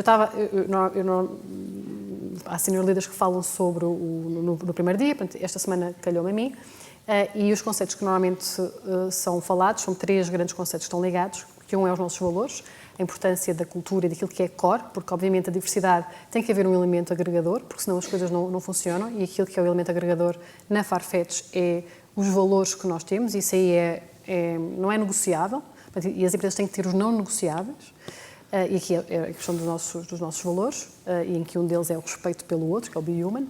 E, portanto, falo sobre esta questão dos valores, que depois liga àquilo que é o conceito do psychological safety, ou seja, criar espaços psicologicamente seguros para que as pessoas possam falar, ter uma voz e poder haver inovação, e depois ligar àquilo que é a saúde e bem-estar, portanto, ao well-being das pessoas. E, portanto, se determinadas pessoas ou minorias não se sentirem que isto está a acontecer, obviamente que a nível da sua saúde mental vai ter impacto também, não é? Porque ela não se sente a pertencer. Então foi muito interessante, porque a pergunta que eu coloco no fim é qual é o compromisso destes novos colaboradores a nível de criar espaços seguros e ao nível do seu próprio well-being. E havia uma pessoa que estava a dizer, eu não me vou levar tão a sério, podemos ter um ambiente mais informal, de brincarmos uns com os outros. E depois eu não sei porque ele teve uma expressão do olhar no burro e ter um olho no burro e outro no cigano. E de repente há uma pessoa que diz, olha, a forma como tu disseste, eu sou cigana e portanto a forma como tu disseste isto teve impacto em mim. E portanto, estás a comparar um cigano com um burro e portanto não teve impacto em mim. Mas isto foi psychological safety a acontecer no momento, não é? E a pessoa, desculpa estar-te a dizer isto, mas isso teve impacto. E a pessoa diz, não, eu tenho que pedir desculpa porque eu nunca tinha percebido ou nunca tinha tido consciência desta expressão. Aquilo que há pouco vos dizia, não é? Estar enraizado nas pessoas. E, portanto, é criar estes momentos, é criar estes espaços para que as pessoas possam falar abertamente sobre as situações. E depois, na questão das promoções, na questão de aumentos salariais, de progressão de carreira, termos também aqui momentos de análise e de perceber o que é que está a acontecer. E portanto, nós também fazemos isso nas nossas revisões salariais e nas nossas promoções. Depois de elas estarem feitas e não terem sido ainda divulgadas, nós desafiamos muitas vezes o negócio para perceber, olha, há aqui um grupo que nunca foi. E, portanto, se houver essas questões, poder discriminação quase discriminação positiva. Não nos esquecermos. Não é discriminação positiva. Não é discriminação Nós positiva. fazemos a questão e tem que haver aqui muitas vezes pode estar correto. A pessoa pode não estar preparada para ser promovida, pode estar preparada para não ter uma revisão salarial, mas nós colocamos Levantam a essa questão. questão. Tem que haver aqui uma resposta do porquê ou pelo menos uma reflexão. Não temos a discriminação positiva.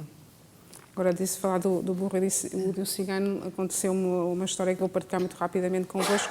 Esteve no início da semana a moderar outro debate, num auditório muito grande também, e no fim havia uma pergunta, uma pessoa levantou a mão, queria fazer uma pergunta, e eu dirigi-me à senhora e disse: aguarde só um momento que a menina já lhe traz o microfone.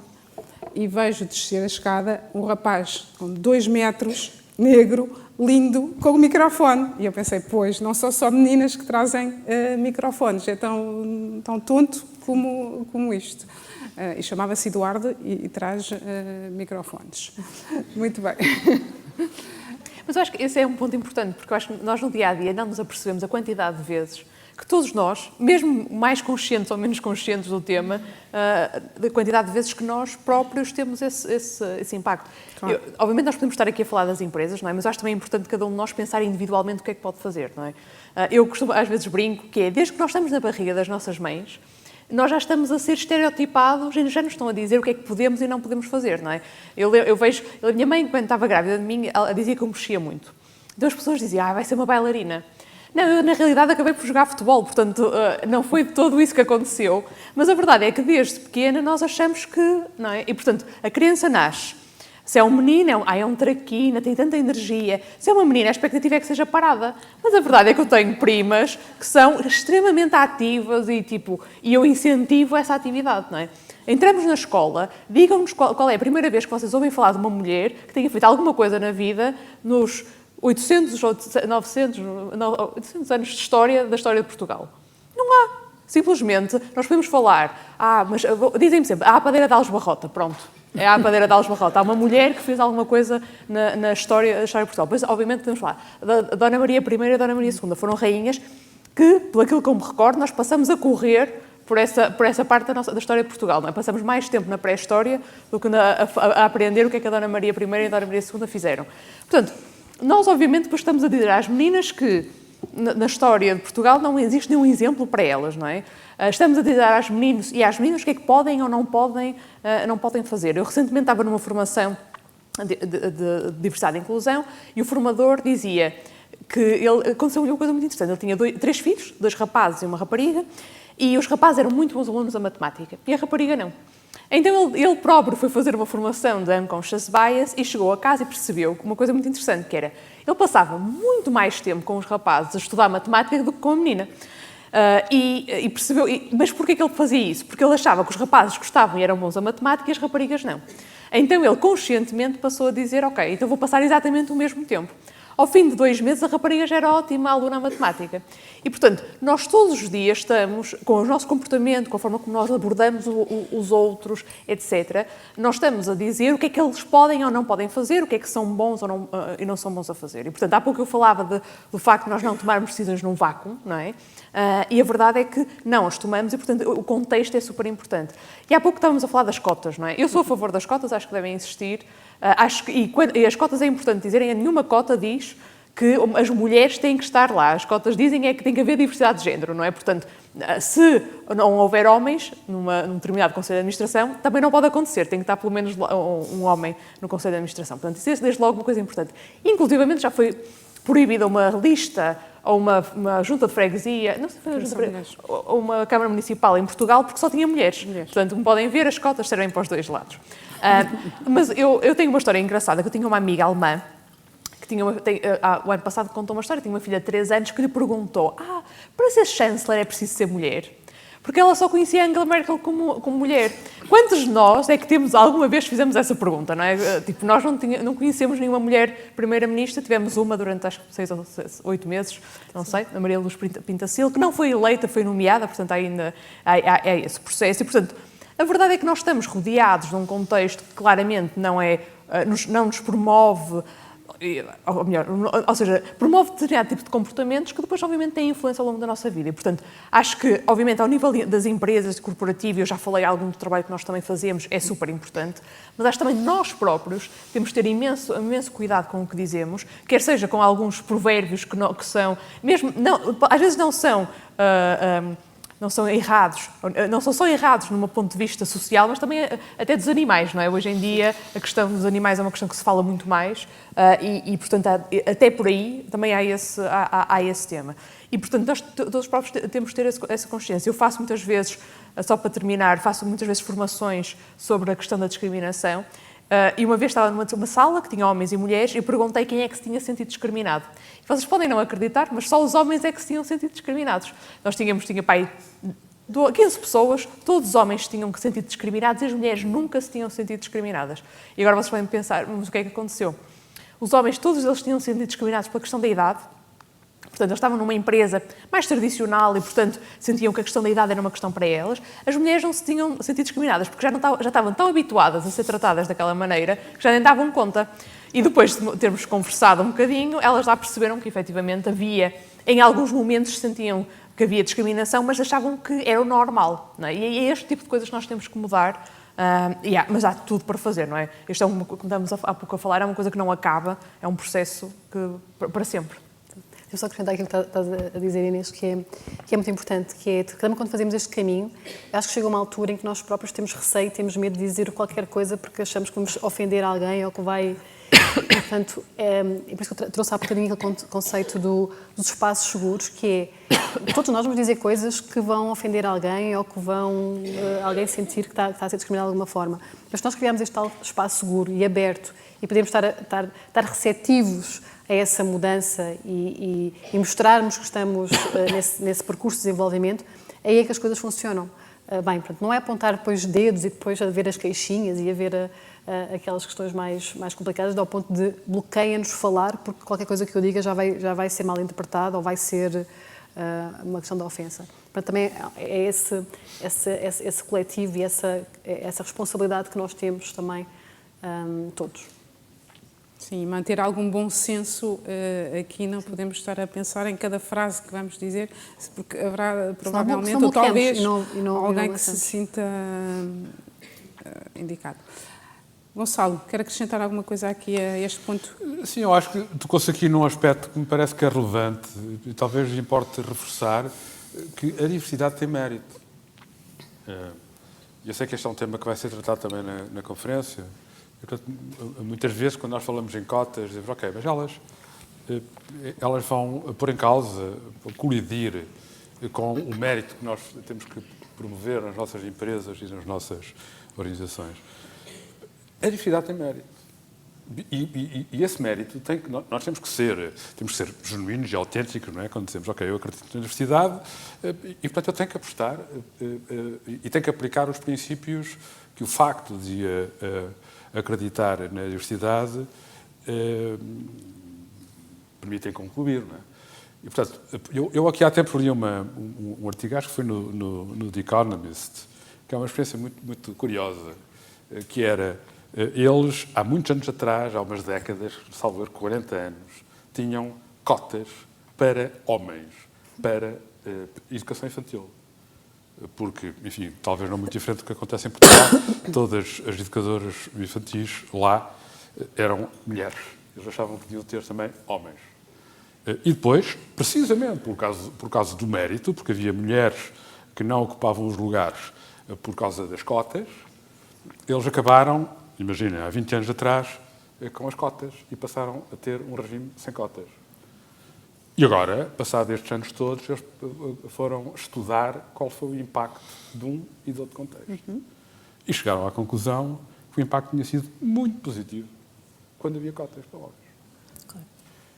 E depois, na altura que eu li o artigo, foi já aqui há algum tempo, ainda não tinham concluído exatamente porquê, mas que o impacto era óbvio, não é? E, provavelmente, se nós olharmos para isto, e um bocadinho como a Ana estava há pouco a referir, ok, nós sentimos algum incómodo entre as nossas empresas, porque, ok, se eu quero promover a diversidade, ou porque quero aplicar uma cota, sou obrigado. ou porque genuinamente acredito que devo ter uma equipa mais diversa, ou porque, como há pouco vos dizia, eu acho que tem que haver renovação no lugar, eu vou sentir-me constrangido. Por exemplo, no caso da renovação de um determinado lugar, se a pessoa está a fazer um excelente trabalho, porque é que eu vou mudar? Eu vou mudar porque há um determinado tipo de energia, há um potencial de abordar as coisas de forma diferente, que traz valor, há uma ambição, há uma velocidade, há qualquer coisa que é diferente, porque estou a promover a diversidade dentro da minha organização. E este é um aspecto que eu julgo que nós nem sempre estamos preparados para lidar com ele. E, portanto, dentro da gestão enfim, é o que é a minha experiência, e vale o que vale, não é? Claro. A questão do mérito demasiadas vezes se mete ao barulho quando falamos em diversidade e, de facto, tem consequências na nossa capacidade de promover a dita diversidade e inclusão. Muito bem. Passava agora a palavra à plateia. Quem quer colocar uma pergunta? Tem aqui um senhor. Não sei se tem um microfone ou se... Sim. Eu não digo também há rapazes que levam microfones. Não, eu já não me atrevi, já reparou, já aprendi, já não digo mais menina. Gostava de partilhar uma experiência, vou ser breve, num projeto em que eu estive envolvido, que tinha a ver com o equilíbrio de género na investigação científica, e que envolveu, enfim, algumas centenas de mulheres, e onde eu participei em eventos que tiveram a participação de algumas dezenas de investigadoras, tudo profissionais de alto desempenho, ocupando lugares importantes em institutos de investigação e universidades. E o que é curioso é que praticamente todas as mulheres podiam referir exemplos de situações em que tinham sido objeto de discriminação, mas só uma, entre muitas dezenas, é que considerava esses episódios como de facto de discriminação.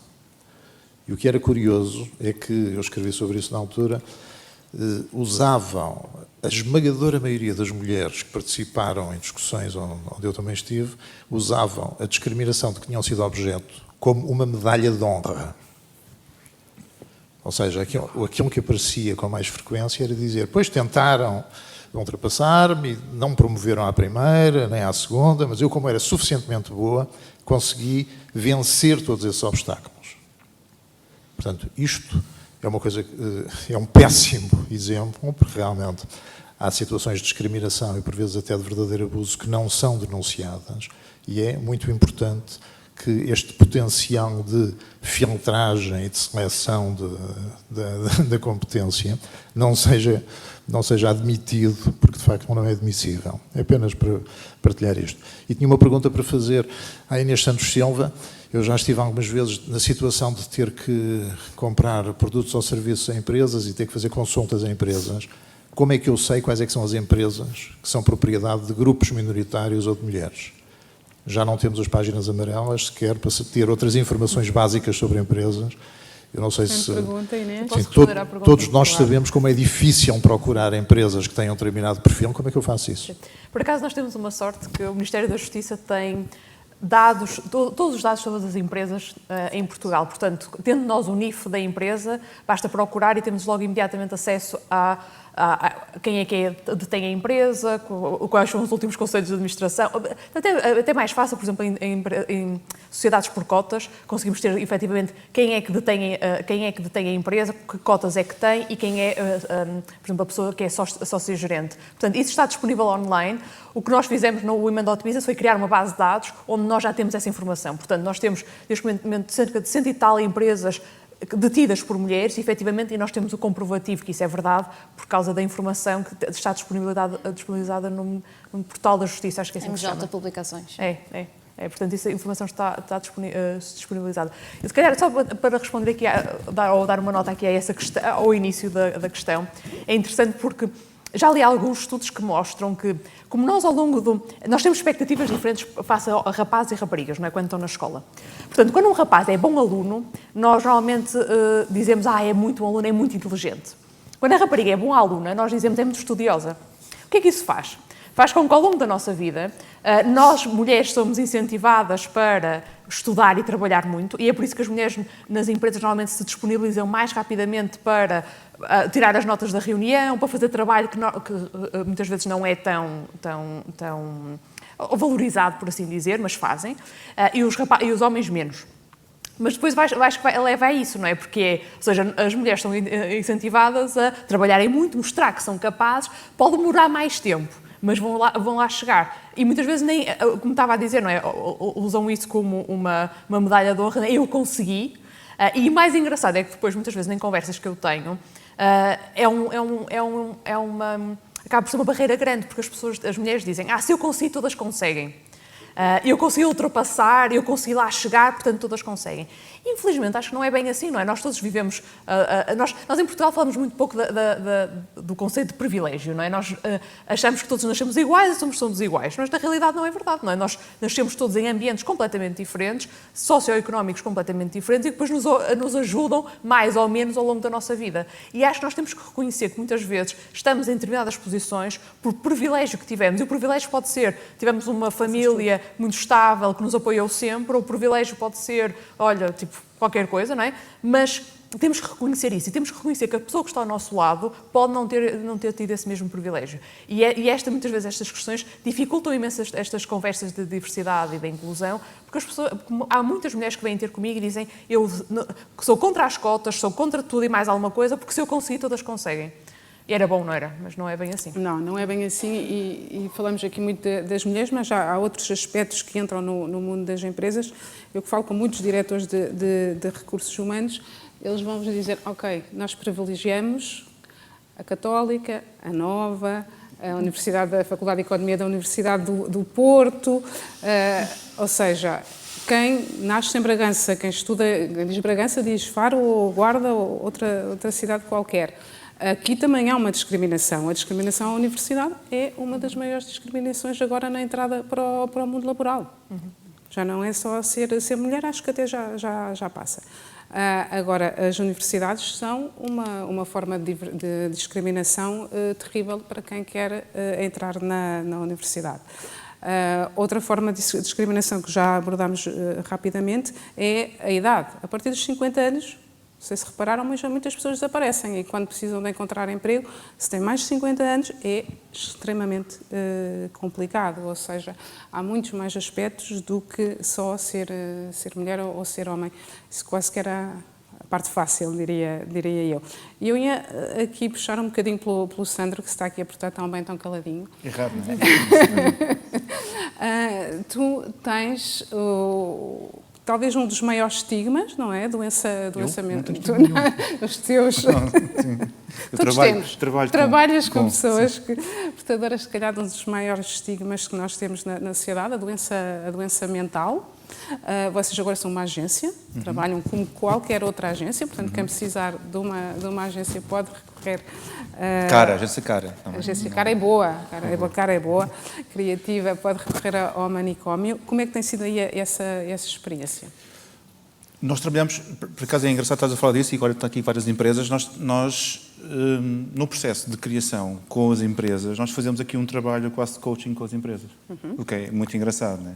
Algumas já têm uma saúde mental ótima que podemos trabalhar e podemos valorizar. Nós temos uma relação muito próxima com o Fidelidade, trabalhamos há muitos anos, portanto já conseguimos nos moldar uns aos outros, já conseguimos trabalhar bem, mas dou-vos exemplos de várias empresas que o efeito de superfície é muito procurado. Mas fazer um desenho, porque sim, porque fica bem, e porque preenche os requisitos que estamos a falar. Portanto, o meu trabalho, enquanto responsável do manicômio, é precisamente nessas empresas dizer que isso não vai acontecer. Independentemente do dinheiro que nos querem pagar ou da montra que nos querem dar. Nós faz-nos sentido trabalhar como qualquer agência ou como qualquer projeto de responsabilidade social ou qualquer projeto de arte, mas faz-nos mais sentido que seja, mais uma vez eu falo esta palavra, que seja por nosso valor acrescido. Nós só trabalhamos com a empresa se acrescentarmos valor à empresa. Não nos faz sentido, só estamos lá porque é responsabilidade social ou só estamos lá porque as empresas precisam preencher o lado da saúde mental. Portanto, isso nós recusamos. E eu recuso muitas empresas muito grandes, muito grandes, que com valores altos até, para fazer algo que é responsabilidade social, mas porque querem tocar naquele tema de uma forma superficial não digo que não seja séria, mas que não é suficiente para nós. E esse também é o nosso trabalho quando trabalhamos com as empresas. Não é educar, mas é sensibilizar que só acrescentando valor, vamos falar outra vez do processo de igualdade e de equidade, é que faz sentido. Nós temos que estar de igual para igual com as empresas, de igual para igual com as pessoas que concorrem connosco, com outras agências, de igual para igual quando fazemos uma exposição, de igual para igual. Portanto, eu tenho muito mais estigma quando vou fazer uma exposição de arte. Reparem, eu tenho 23 anos de Júlio de Matos. Eu fiz no Júlio de Matos todas as exposições, teatros, danças que passou no Júlio de Matos. Trabalhei com os melhores artistas do mundo, desde o Jeff Koons ao Cabrita Reis, toda a gente. E sempre que eu vou fazer uma exposição, agora esta exposição do teatro, sempre que eu vou fazer uma exposição, apesar de não dizer que é saúde mental, apesar de não dizer isso, as pessoas vão com a expectativa de ver um trabalho de um doente. Portanto, a nossa forma de expor, o nosso risco é sempre muito maior. Portanto, nós não evitamos, é ao pormenor, é ao centímetro, tem que ser mesmo muito, muito bom para não passar o lado superficial da coisa. E esse é o nosso trabalho que nós fazemos diariamente, tanto com as marcas, com as empresas que trabalhamos, com as exposições, o que é que seja, é sempre esta preocupação de dignidade humana, social, artística e financeira, que as pessoas às vezes esquecem-se disto. A dignidade financeira é extremamente importante. Quando existem prémios, e temos aqui o Prémio de Fidelidade, e eu gosto muito deles, apesar de nunca ter ganho nenhum, gosto muito deles, há aqui uma coisa que eu acho que é muito importante, que os prémios têm que dar a volta. Geralmente os prémios atacam sempre é para a população que nós trabalhamos. Mas se não houver talento para trabalhar com a população não vai ganhar nada. E eu acho que as pessoas que fazem prémios aqui em Portugal, seja a Fidelidade, seja a BPI, seja essas coisas todas, têm que pensar nesta vertente que é as equipas que trabalham com esta população ou que trabalham com aquela população têm que se garantir o talento. E nós temos que combater o talento, guardar esse talento como uma empresa normal. Temos que pagar bem, temos que pagar justo, temos que ter igualdade, temos que ter transparência, temos que ser constantemente posto à prova, desafios, vamos para a frente. Porque a equipa que trabalha com estas pessoas tem que estar constantemente motivada, se querem que eu vos diga, seja mais sincero, ainda muito mais motivada que uma empresa normal, para ter isso. E os prémios raramente isso apoiam. Okay? Há sempre um valor para as equipas, mas nunca é suficiente. Os projetos de responsabilidade social têm que ser pagos ao preço de uma empresa perfeitamente normal ou tão acima da média. É muito simples, mas acham que, e felizmente já está a mudar, acham que as pessoas que trabalham por projetos ou projetos de responsabilidade social têm que ser, ou é por vontade, ou é por o dinheiro cai do céu, não sei. Mas é preciso garantir este talento. E este talento... Tem que ser apoiados mesmo que não haja talento. E tu dizes que tem que haver talento. Eu não digo apoiar, porque mais uma vez nós ganhamos prémios. Nós temos que fazer por nós para ganharmos o nosso próprio dinheiro e ter uma atividade própria. Não podemos ser subsídios dependentes. Mas os prémios que fizerem no futuro, pensar neste formato.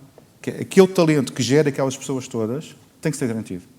Porque vem uma empresa maior, vem uma Fafert, o que é que seja, e levam o meu talento por 100 euros ou 200 euros. Eles vão, nós temos que garantir isso, nós temos compatibilidade com eles. E só podemos fazer essa compatibilidade quando estamos a trabalhar com empresas e quando nos fazem propostas de design muito abaixo do preço, porque acham que é um doente que vai fazer.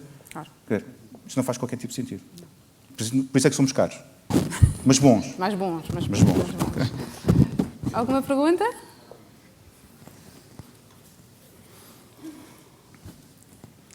Boa tarde.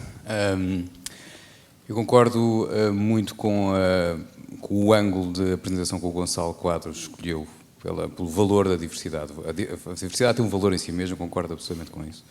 Mas preocupa-me, e queria saber se vos preocupa também isso, o excessivo cuidado de higienização do discurso em relação aos temas da diversidade. A história do cigano, do burro. E se esse ataque, se essa tentativa sempre muito cosmética de higienização, não é em si mesmo um ataque à diversidade? Muito bem, excelente pergunta. Acho que é preciso ter bom senso, como em qualquer coisa, mas Gonçalo, se calhar pedia-te a ti para comentar. Sim, isso eu acho que esse é o desafio, não é? Quando nós construímos uma comunidade e essa comunidade assenta em determinadas referências, preconceitos, falar sobre estas questões e pôr a comunidade e as pessoas a ponderarem argumentos diferentes é um desafio, não é? Mas é um desafio que, aliás, é onde reside o mérito da diversidade. Não é? Para fazer o caminho de forma equilibrada é, de facto, um desafio. Eu acho que não há receitas. Nós precisamos de testar algumas abordagens e de perceber qual é a melhor forma de garantir um determinado resultado no fim. Sendo que, muitas vezes, se corremos da nossa própria experiência, de coisas que aconteceram nas nossas vidas, profissionais ou pessoais, e tentamos replicá-las, mimetizá-las, e muitas vezes não somos bem-sucedidos, e depois corrigimos. Isso, de facto, acontece muito. Eu acho que sim, até porque em muitas, que tem razão, em muitas circunstâncias que eu vejo, não há uma carga negativa, tenho a certeza que não havia uma carga negativa que de repente toda a gente lhe atribui. Ela não existia. Mas apesar de tudo, há um efeito, um side effect que é positivo, que é obriga toda a gente a pensar de forma diferente da maneira como endereça ou se dirige ou utiliza, por exemplo, os ditos provérbios, etc., que sempre foi habituado a utilizar. Obrigamos-nos a pensar de forma diferente. Não é um mau resultado. Será um mau resultado quando daí vem um contexto que pode colocar o ator dessa circunstância numa posição onde ele não merece estar. E esse é um ponto que nós, enquanto comunidade, temos que ser capazes de fazer o juízo. Mas o meu ponto é que eu tenho esta experiência, é a minha convicção, portanto, aqui a verdades absolutas nunca é uma boa forma de nos posicionarmos correta, mas, de facto, a diversidade tem mérito por si só. E eu já vi isso acontecer na minha vida, e posso-vos contar. Nós temos a Critical Software, que é, digamos, que a casa-mãe do grupo, cresceu sempre bem, a uma grande velocidade, e de repente, há alguns anos atrás, cruzamos com a BMW e surge a perspectiva de fazermos uma joint venture que se veio a concretizar. E isso implicava mover 100 pessoas da nossa estrutura, da Critical Software na altura, para a nova empresa que estava a ser criada. Aquilo que nós pensámos quando isto aconteceu foi: isto é uma oportunidade para fazermos uma grande renovação dentro da Critical Software e gerar uma energia e uma nova ambição que são, com certeza, podem ser muito interessantes. Mas havia outra forma de estar, que é dizer, ok, mudar nisto é muito provavelmente destruir a empresa. E aquilo que nós fizemos foi promover isto como oportunidade de gerar, de diversificar, de renovar, de refrescar, de trazer outras pessoas. E o resultado foi bastante bom. Se eu não estiver disponível para pensar desta maneira, e notem, eu não estou a dizer para que seja a forma correta, acho que cada caso é um caso, as nossas experiências podem ser muito diversas e os problemas que enfrentamos nas nossas empresas e nas nossas comunidades serão seguramente casos únicos. Mas o que eu digo é que se nós não acreditarmos que a diversidade por si só tem mérito, nós vamos ser muito condicionados na tomada de decisão. Não vamos arriscar. Não vamos apostar numa coisa que não conhecemos, só porque queremos trazer alguma diversidade, uma forma diferente de pensar, etc. Há sempre bons argumentos para não fazer. E esse é o ponto que eu gostaria de realçar. Muito bem, acho que não acrescentaria nada, foi uma ótima finalização. Chegamos à nossa hora. Agradeço imenso a vossa participação nesta mesa. Agradeço-vos terem estado desse lado a nos ouvir. Espero que tenhamos trazido aqui algum contributo positivo nas vossas vidas. Muito obrigada a todos e até uma próxima oportunidade. Obrigada.